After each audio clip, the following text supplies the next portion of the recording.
Hi everyone, welcome to the first Capacities AMA. We're in Freiburg on our first offsite as well, and we're super excited about answering your questions.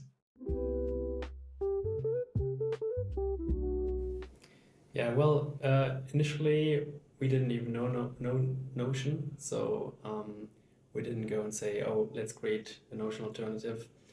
What we really thought about is the idea of network note-taking, so linking relevant ideas together, creating a network of ideas and thoughts, and that's really the direction and the angle we are coming from. And what we also thought is very important is this very natural approach of taking notes, because we saw a lot of friction with all the systems that were there and we were working with every day. And then we said we start from scratch, right? So we not started with tables or folders or whatever, but thought, okay, what's like the most intuitive, natural approach of working with information? And that's like how the whole concept of capacities evolved and came up. And there's like huge differences to Notion, we think, and also we don't see capacities as a Notion alternative or like a clone of it. Yeah, so at Capacities we put individuals first, so it's a tool for individuals. And in the near future, we don't see it becoming a solution for teams or for businesses. So that's one area we don't plan to go into anytime soon. And I think another aspect is that we don't want capacities to be this like one tool for everybody and also not this one tool to solve everything. And I think that's very important. And this is obviously also a very personal decision if capacities works for you, works the way you think, works how your brain works, and also fits your way of thinking and working. So maybe a very tabular approach works very well for your task or your job.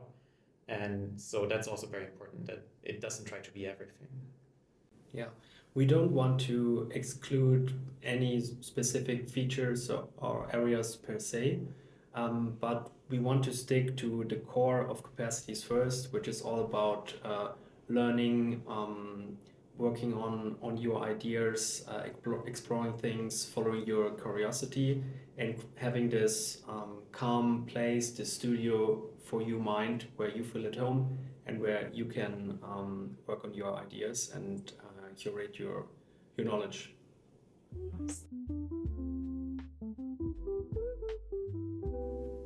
I mean, it's basically the term we use quite a lot. So studio for your mind. And we connect a lot of ideas and also feelings to that. We just like the last day talked a lot about this, that like what is capacities, what should it resemble, what's the idea behind it. And we love this idea of a studio because if you just think of like an analog studio, like a real studio, that's the place where you're creative, where you feel like you're welcome, like that's the space you want to be creative in. And we want capacities to be exactly that, just in the digital space and also in a broader sense, because it's not just on the art side, but also for like working and so on. And yeah, I think like these attributes like nice, welcoming, calm, productive, creative. Um, yeah, that's I think the attributes. Yeah, and more technically speaking, we want to create this basically toolbox for the modern knowledge worker to work with different kinds of media, to work with text, to work with different methods and use different tools and approaches to learn, to reflect, to develop ideas. And this kind of toolbox or this kind of toolkit we want to expand over time and work on over time. And yeah, I think these two aspects, the technical features, the stuff you can do with it, but also the emotional, the connection with the tool, feeling in a calm, peaceful place where your mind feels at home.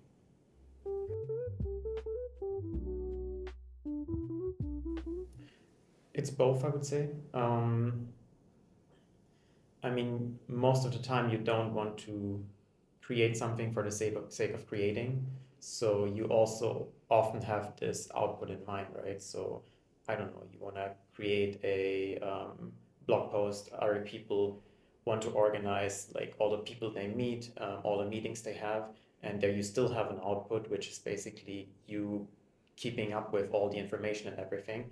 So there's always output. If output is meant in a more technical way, then I would also say yes, so that you can easily get like stuff out of capacities. I think that's very, very important. We know that there's a lot of room for improvement, but already now you can basically take everything, use it in other apps, export it to like analog formats like PDF and so on. So absolutely, yeah. Yeah, but the focus is probably more on the middle layer. So this place where you kind of connect content information from different sources and then really process them, contemplate them, think about them, reflect, and so on. And then, of course, express your ideas and create your work. But then, for example, publishing it or putting somewhere directly, this is an area where we can still improve over time. But at the moment, we focus on making this middle layer really, really great. Yeah, in addition to what Steffen already said, that we have these different ways and tools to export your content, to share your content, and to copy and paste it in various formats.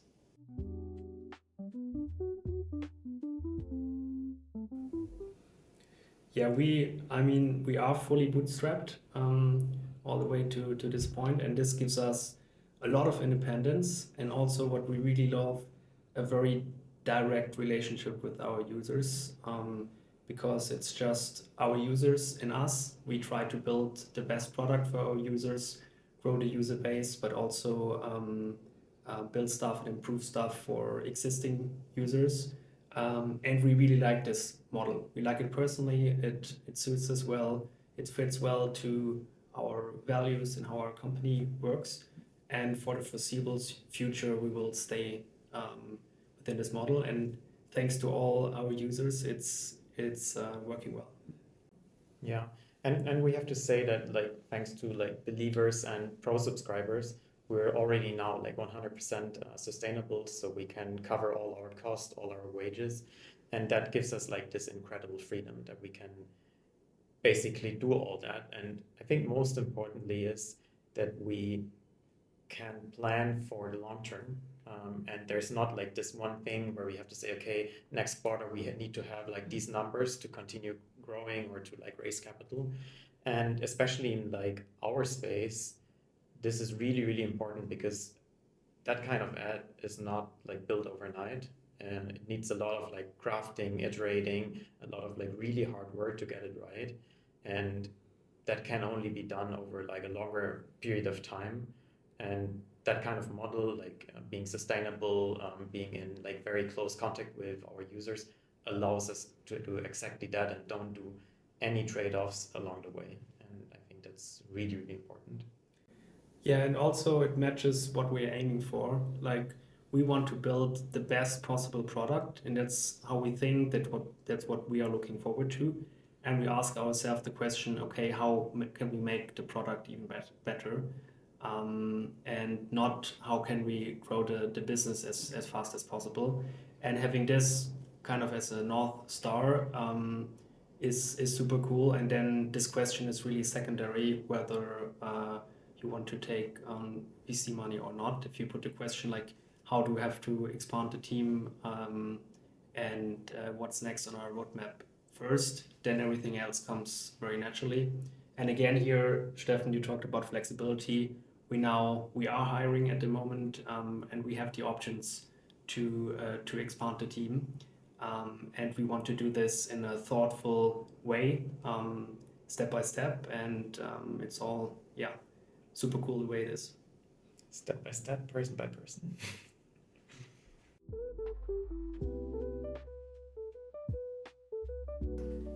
I think there was like not this one day where it happened, and it like obviously started as a side project at uni.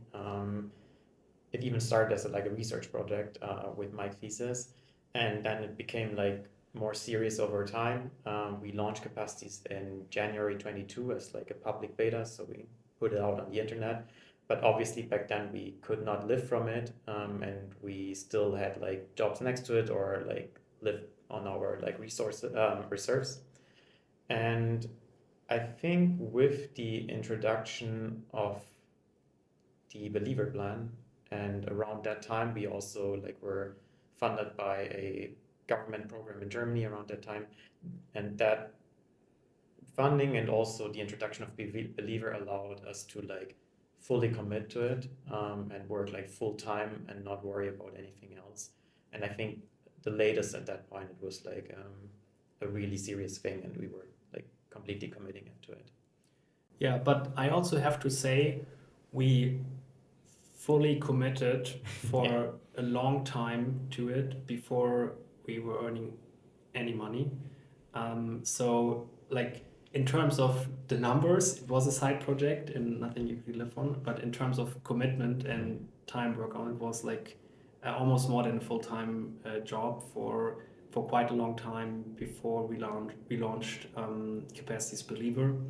And yeah, but that is the point where we started feeling like a real company, because a company makes money. Yeah, that's I think a good anecdote for this is that we even quit our studies for building capacities. So yes, the commitment happened much earlier.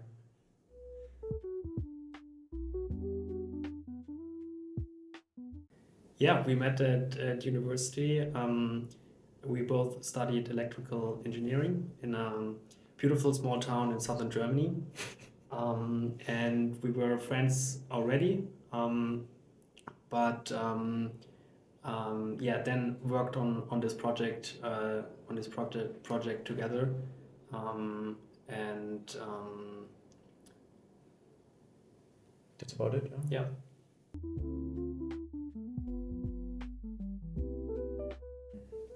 Oh, there's so many. I couldn't name one single one. For me, probably the mobile app is there, but the mobile app also it's both. I love it, and some parts of it are really tricky, where it feels like a never ending job with it. But actually, like having built a mobile app, that's super cool, and I was really hyped about that. It's really hard to answer that question. We probably have like a bias towards the recent past, but I think the offline mode was a really big game changer for us, because it completely like it changed our whole infrastructure, but it also let us rethink how everything works and what's possible with capacities, and most of it in like the positive sense. And also going forward, I think this will really change the game, and will make us like just much faster, like also in terms of development speed, also, but also in terms of the product itself. And that I think was a really big game changer. And also talking about the recent past, I think all the property autofill stuff, and the tag AI and like the intelligence, like this micro intelligence thing around a lot of like details in the app, is like a really big changer, a big game changer. Also, like in terms of my use, like I use them literally every day, a lot of times, and yeah, I think that's just very nice how something so little can have such a big impact on how you work. Yeah. For me, the daily note is also right up there. And at the moment, I'm extremely hyped about bringing media to the next level, like working with media, going over all our media types, and just making the whole experience, but also the capabilities much better. Spoiler alert.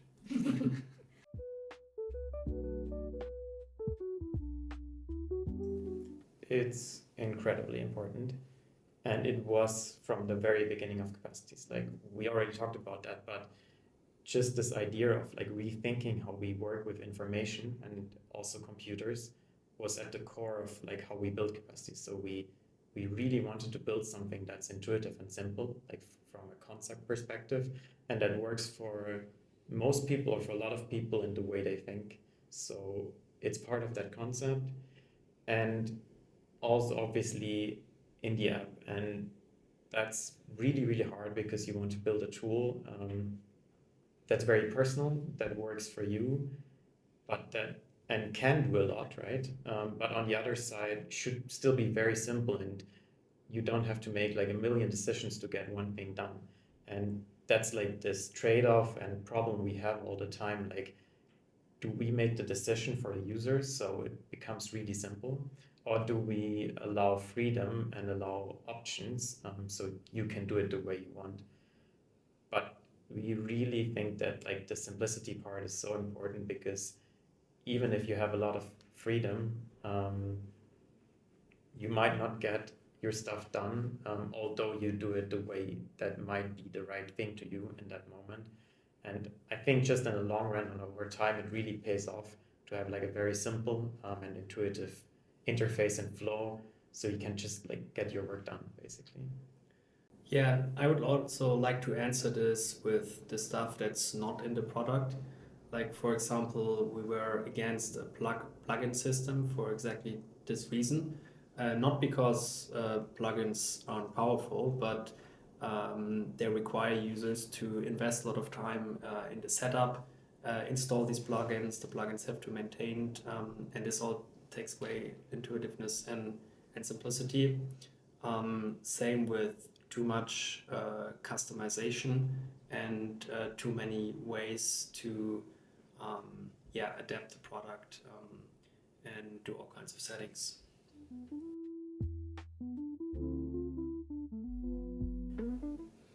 Yeah, end-to-end encryption for the whole product, we don't see that in the near future. A specific feature that we find very interesting and would like to add to the product when we get to this point, when we have the resources and when we put it in our roadmap, is encryption for individual nodes. We think this is a good trade-off between providing this extra security for certain sensitive content or very, very personal content, while at the same time still making, for example, a great full text search, simple and easy sharing of your notes, and a lot of the features that you don't think about, they could be limited by encryption. A very nice AI integration as well, and a lot of stuff that runs on the server.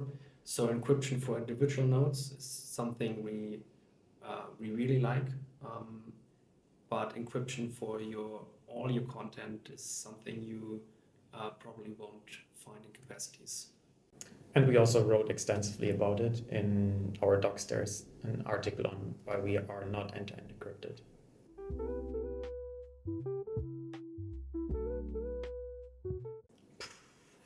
That's a really hard question. It developed a lot for sure. Also because like the field is changing like crazy. It's basically changing every day. And also just because of that, we don't have this like perfect, well laid out roadmap for the future, because we know there's like so much movement in there. And we have a few principles which we think are important, and everything else is like derived from these principles in combination with the technology that's available. And I think it makes sense to talk about these principles. And one core principle for us is that AI should be used when it's useful and should not be used everywhere. And we also think that AI should not be like just a generator thing, but like a support thing. What this means is like large language models, they can generate content, but that doesn't mean that this is the most useful feature. And our like guiding principle here is that we always want you as a user to be in the driver's seat, and also everything being built around you and your work. It's not that AI should like replace you or become like or be parts of your job. It's that it should support you in everything that you do in a very like reasonable, simple, but also powerful way. And we're exploring different ideas and concepts, like with AI auto fill for properties and so on, which we found like really interesting features which help you a lot, but they're not like flooding your note taking with like random content. And yeah, that's like, I think the guiding principles, and that's what we also will do going forward. So exploring these things, we just like 2 days ago had like a really fun hackathon on exactly that topic, like how we can leverage this new technology to really help you and not to like just build like the fancy big features that everybody's building. And that was fun, and I think we have some really exciting things and ideas on a roadmap we won't share now.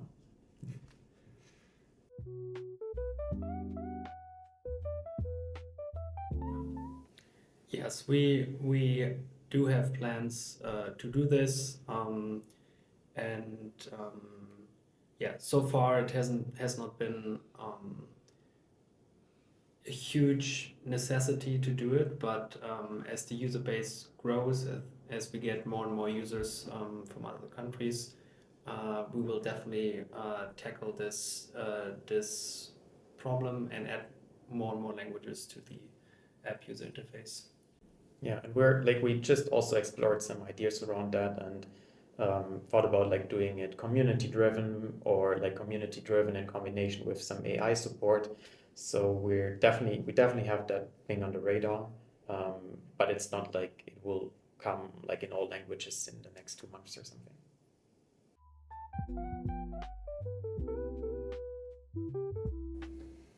Yeah, so privacy is very important, and we think that all your content already is very secure on our servers. Yeah, very sensitive content. We touched on that point regarding end-to-end encryption for individual files. That's one thing, one useful tool in that direction. Yeah. Yeah, also we made like privacy one of like the core values for us from the beginning, and we really like think about that all the time. I mean, we're also a company from Europe, so we have to be compliant to the GDPR rules, like independent of our size. So that already helps a lot. And I think like just coming back to that point earlier is that of course you need to trust us, right? Because we can do a lot and we cannot do a lot. And like as long as we're like independent and not like influenced by outside control or whatever, it's us making decisions. And I think we made clear that we like commit to our values and to the reason why we build capacities.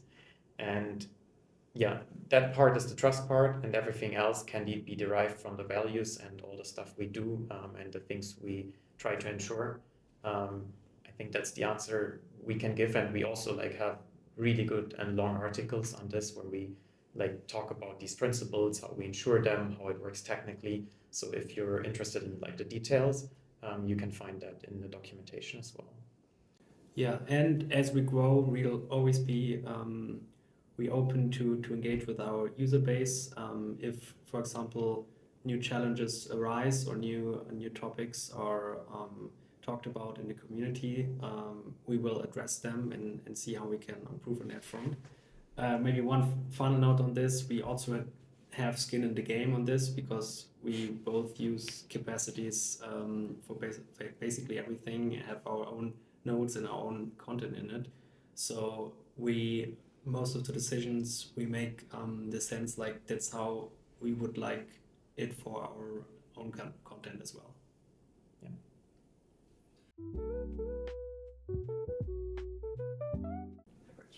That's a really kind question, of course. We were smiling when we saw it. Yeah, that's amazing. Like, it's great to hear that people love it, and that's also one of the things that made us being so motivated, like getting all that feedback and hearing that it helps people, that it improves their work, their life, and that's really nice to hear. And I think the most important thing is like just word of mouth. Like talking about it, telling your friends you think might benefit from it, and maybe also not telling your friends who might not benefit from it because Capacities is not for everybody.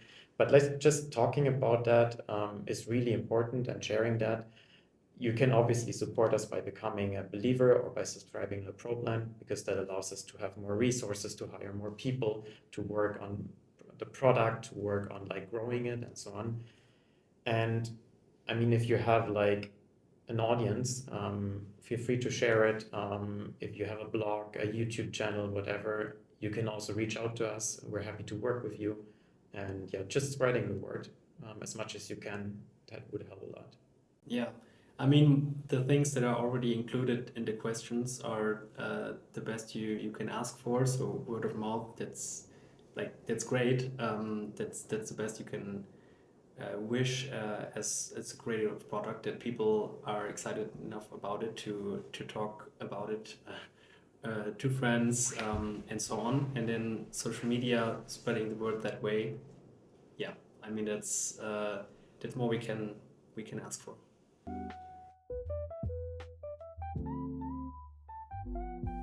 That's a fun question, and also requires probably a lot of like explanation.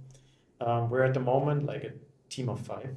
Um, it's like Mike and I were like the people in the beginning, and the next person that joined the team was Beth. And Beth was a user of Capacities. I would say a very passionate user of Capacities. And at some point, like she was so excited that she decided to start a blog about Capacities and also start a YouTube channel about Capacities. And I don't remember the exact time, but like just around that time, we said, okay, she's doing incredible content, and let's talk to her. And then I think we started on a freelance contract working together, and you were then creating content for Capacities. And that's how everything started. And I mean, Beth is now a full-time member of Capacities. Probably all of you know her. She's the face of our YouTube channel. So that's how she became part of the team. And funnily, like we met her in real time the first time this week on our offsite, which was really, really cool. And do you want to talk about Luca? Yeah, sure. Luca is another really cool story. In the very early days when Capacities wasn't a real business, we got a message from friends who were also in the process of starting a company, that they had received an email from a young student in high school who would like to do an internship at a startup, the tech startup.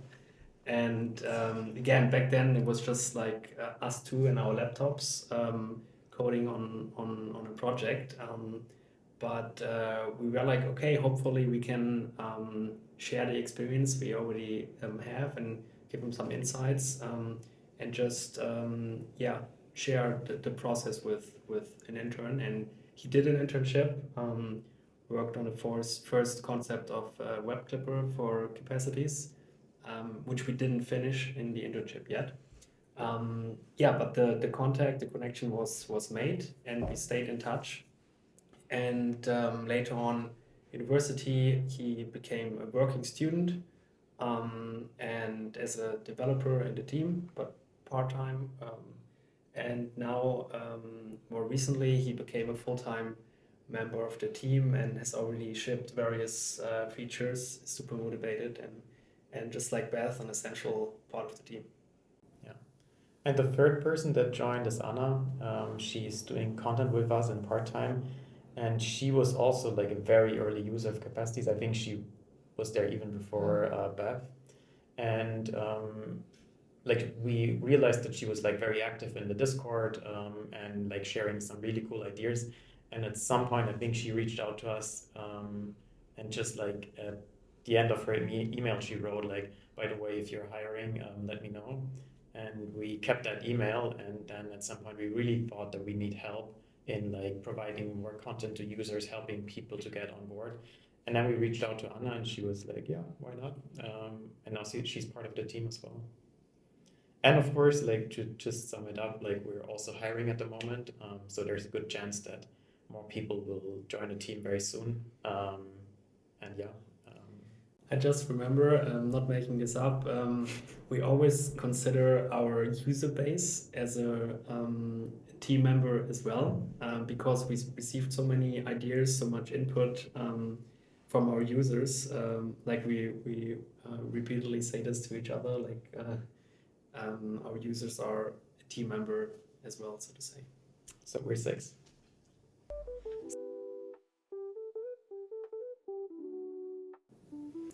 We just had a blast on the first offsite. It was super cool. We are a fully remote company, so everyone works from different locations, different places, and of course it's different to communicate digitally. We also we now can confirm that we get along really well in person as well. And Steffen and I, we've known each other for years. We're really good friends. We even lived together. We lived together in a shared flat for many months. Yeah, and also like because of remote, we obviously don't see each other that often, which makes sense. But also like next to work, we share a lot, we exchange a lot, we discuss topics, ideas, and so on, because we also have like a common ground and what we care about and what's interesting to us. So that's also really fun. And most of the interaction in general in our team is like one-on-one. So we usually also when we work in projects, it's most of the time one-on-one, and that also allows for like I think a really deep connection, even at work. And yeah, that just like proved to be right with like this offsite.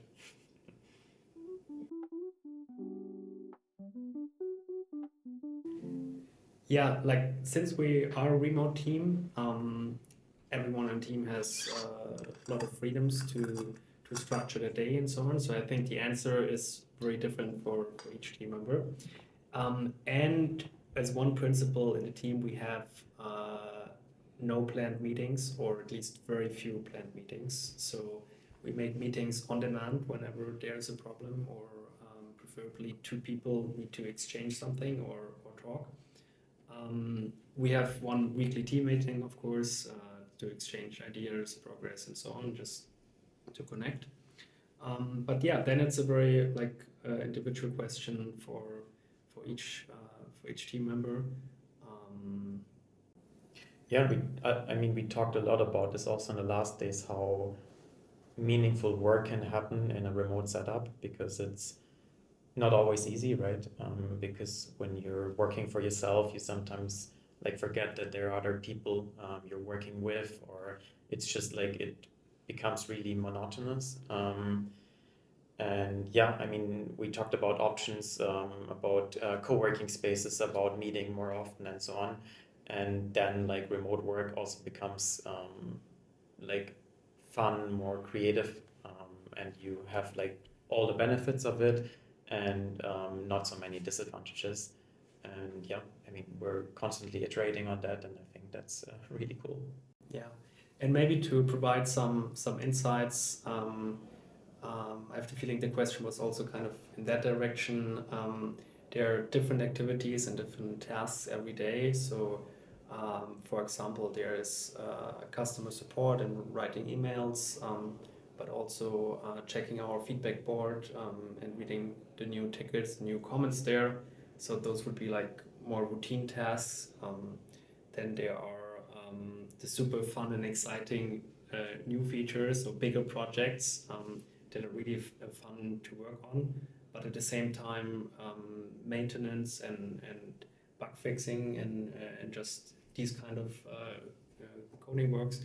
And then strategy sessions or sessions on different topics with the team. And overall, it's a really cool mix of different tasks. And I think we'll also like in the near future write a bit about like the principles we have here, because we also introduced a new concept in our workflows, and that really changed a lot. And we'll probably write about that and share more insights on how we operate in the upcoming weeks, months.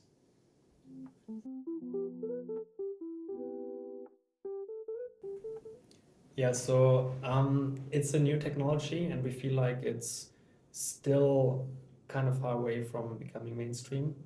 And we want to try to build a product for our users and for our existing users that can use it right, can help them right now. Um, in the future, I mean, you don't want to rule it out if this becomes a huge technology that changes lives. We look into it, but as of now, we don't have specific plans for it because we see other areas have much more potential to serve our users at the moment.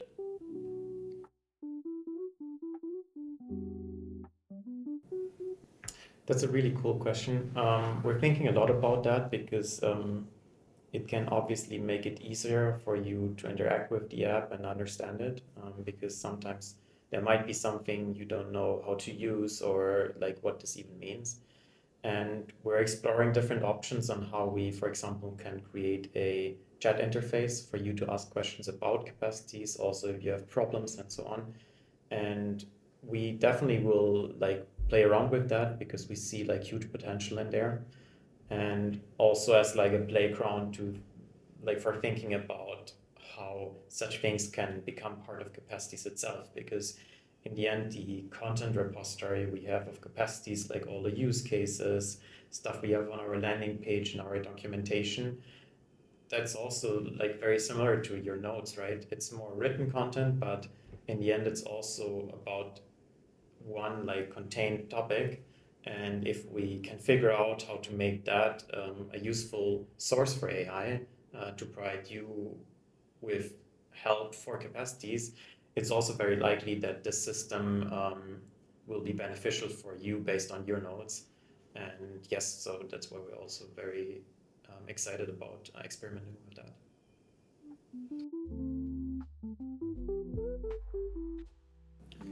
Yes, like we recommend our AI roadmap where we've written the next steps and kind of like what the final goal here is, as far as we can tell right now. Um, and yeah, so of like this is a very big technical challenge. Like we don't want to promise it will work perfectly, flawlessly, and since not that like few note-taking apps offer this, but it's too early in my opinion to tell that this will be this one huge game changer feature, because there's so many directions, possibilities to apply AI and help you with things, many of them yet unexplored. So we wouldn't put all eggs in this one basket with like chat all your nodes will be the holy grail for everything. But we want to work towards that direction, increasing the context size and the awareness of the AI assistant. That's definitely the direction we're going in. Yeah, and just to iterate on that, like just growing towards that and exploring things along the way, I think is very important, because it's not given that an AI will provide like incredible answers just because it has your whole space as a context. And if we like do our like some experimentation and so on by growing that, for example, being able to chat with a PDF and then see, okay, can I like summarize my research paper and then continue with that, then for example multiple PDFs, 2 PDFs and 5 of your notes and so, and like going from there then increasing this further and further, I think is like a really good approach to see that, and then it also becomes more powerful obviously. Yeah, I think that's the way we go about it.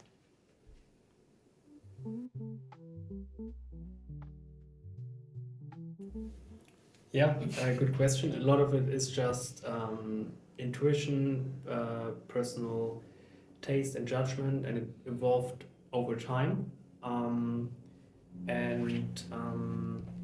one thing about this project overall that's very interesting is that Steffen and I, we both grew into it over time. Like we started as university students, and started working on it, learned new technologies, developed our own skills, and the way Capacities is right now is the result of this process, which will of course continue in the future as well. We always, like from the beginning, we said we're just getting started, and this is still true. And I'm sure the design of Capacities will evolve as well in the future. Yeah, but a lot of it is like personal intuition and just yeah, the result of many decisions over time. But it also includes a lot of inspirations. Like sometimes when I see your capacities, I see a lot of like screenshots and like things in design and so on. So it's also, I think, inspired by a lot, right? Yeah, like it's inspired by many other apps in all different domains, but of course also other note-taking apps. In some cases, you don't have to reinvent the wheel, and a lot of it is about taking the best parts from great existing products and recombining it into something new.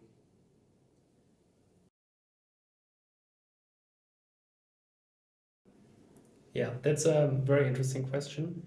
I think for the near future, at least, it's a hypothetical question because we're still a very small app and don't have this relevance in the larger internet landscape.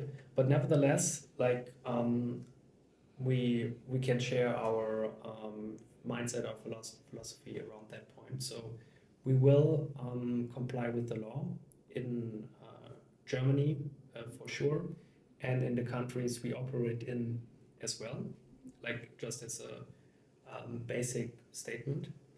And we will not protect criminals. So if you, for example, use the share feature to share criminal content or like do a criminal activity, we will help the government to stop this and find out who is behind this. There are, however, some cases where it's very like a difficult decision, for example, in authoritarian regimes or places that turn into a dictatorship. And in this situation, we will make, as a company, a judgment call whether we comply with that or not. If, for example, the government tries to suppress free expression in some country, which is, for example, regime critical, we will, unless we're not forced by German authorities, we will not comply with that and would rather say if it goes against our fundamental values, we'd rather not operate in this country anymore as a last consequence. Yeah, but again, to summarize, if there are criminals on our platform, we will help the authorities, the governments, to get the criminals and don't do anything criminal on Capacities. I think this is mostly limited to the share functionality. Like if you just create notes on something, this is of course private, no one can read it. And only if you share something, people will ever know about it, and then you did something potentially against the law. So that would be the basic answer. One case or one thing we already had was around phishing attacks. So people used the share functionality of Capacities to create phishing pages. So they basically created pages where there were like malicious links in there, and then they shared that via email or whatever. And we successfully could like prevent that by, for example, not allowing the share feature to be available in like the first 7 days, I think, and that basically let that number drop to 0. And that's like a really good example, I think, of that where people do something that is not allowed by law, and we're obviously trying to prevent that as much as we can. Yeah, and also like this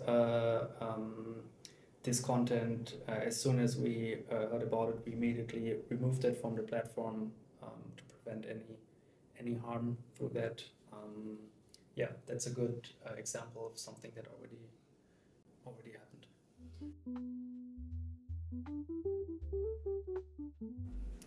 That's a really good question. Like at the moment, you can get your data out at any point within a few clicks. And we even want to improve that functionality to also create like automatic backups for you. So you don't have to care about that anymore. And in like this case, which never happened, and we don't see it happening in the near future, of like us being forced to shut down in a country, we will of course like inform all individuals who are living in that country or who would be affected by it, and then we'll let people like migrate, export all their content, and only shut down the service afterwards. So there is like at no point any risk of like losing any information.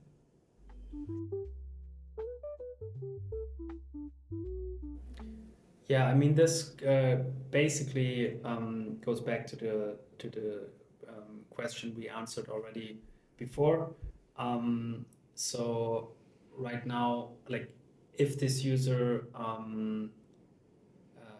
used our platform, used Capacities to share, make available criminal content, and we are asked by the government or the authorities to remove this content and also remove the account, we will comply with that. And then again, if it's highly, or if it's a difficult situation and it's in some country with an authoritarian regime where it's used to oppress the opposition or to try to infringe people's right to just want to use their freedom of expression. In these instances, we would most likely not comply, of course, depending on the case, and would rather not continue to operate in that country if that were a consequence of that.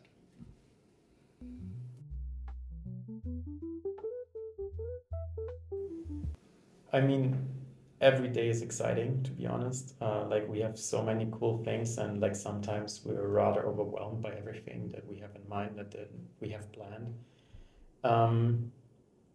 I think like in general, there are just like so many open possibilities to improve knowledge work today.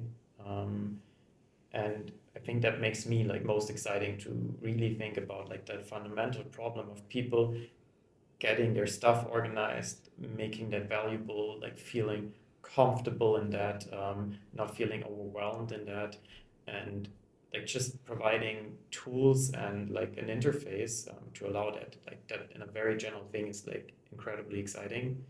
And then of course, like now with the innovation wave in like artificial intelligence technology, there's just like it just changed the whole game again. And yeah, like just thinking about how we can make that actually useful in knowledge work and bringing this to as many people as possible in a very simple way.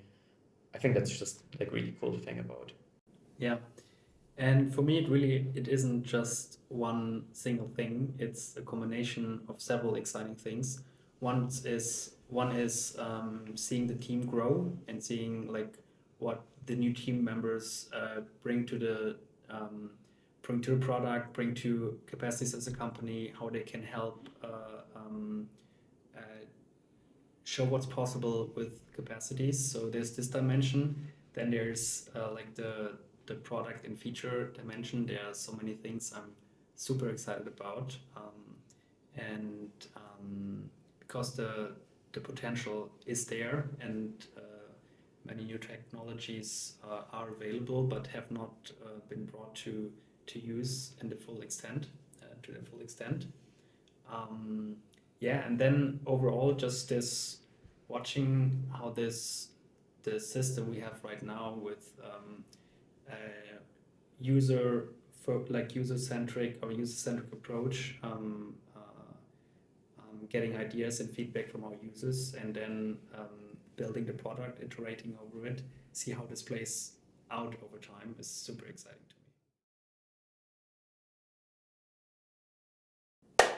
me.